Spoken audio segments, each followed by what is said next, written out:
It's a scary thought. The correlation, there's probably no correlation between obviously Sackler family and radical drug smugglers through Mexico and China. But I'm just thinking here, there is a market. There's a target market historically. And it was started by those pills, which then were starting to get cut off on supply from being prescribed.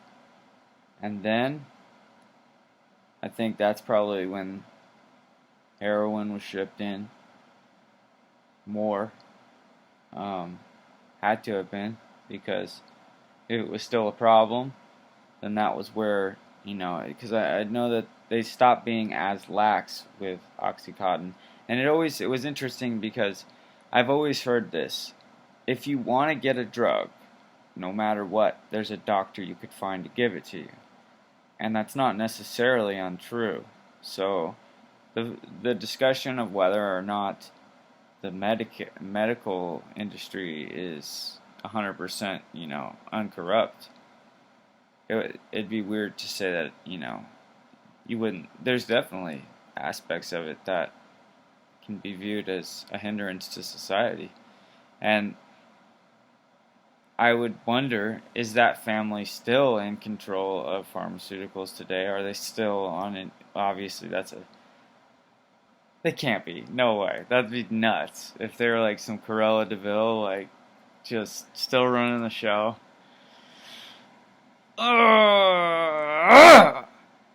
Man.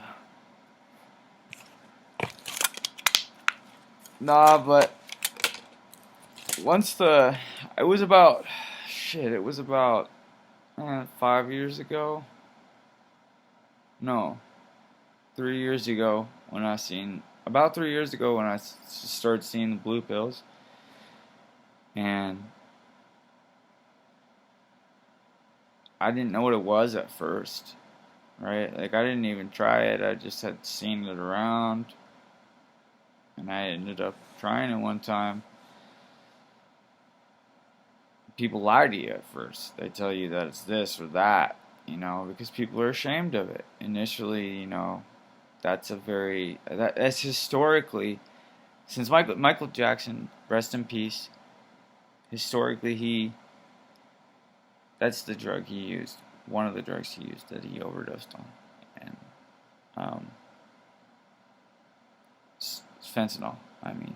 And so, and then plus naturally in society, like a lot of these people out there that congregate together, obviously they're not embarrassed about it, but as soon as you come to anybody else, like, that's, I mean, even in the dancer community, like, they're generally disgusted with that drug. And it's honestly a blessing that at least women have pretty much, like, most women, a lot of women have been able to evade this last wave of opioid addiction epidemic, uh, the opioid addiction epidemic.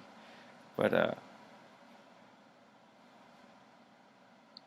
the men and the amount of, and that's what sucks too, is like the amount of just men that could have been,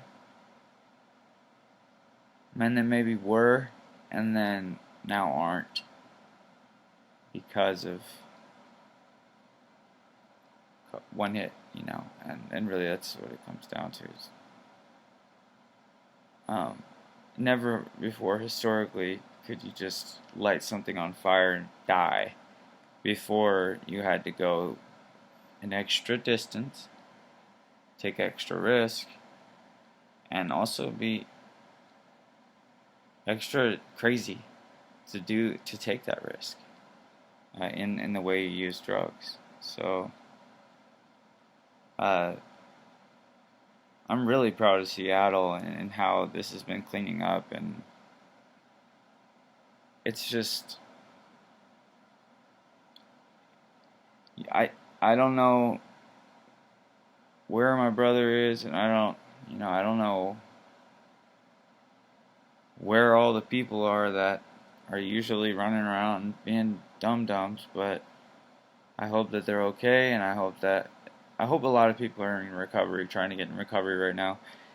I just really do pray for that because um, we could easily stack on more to the statistics, and that's not necessary. This is one of those drugs I would say where, just personally, in my opinion, where I would say this drug is one of the drugs that you might want to come off of on non-narcotic um, other medications, and not just initially, but I mean like even for a little while, just because it really does throw your system off. Um, I'm pretty much good, but there's definitely permanent damage. So, like, sub, vibe, love.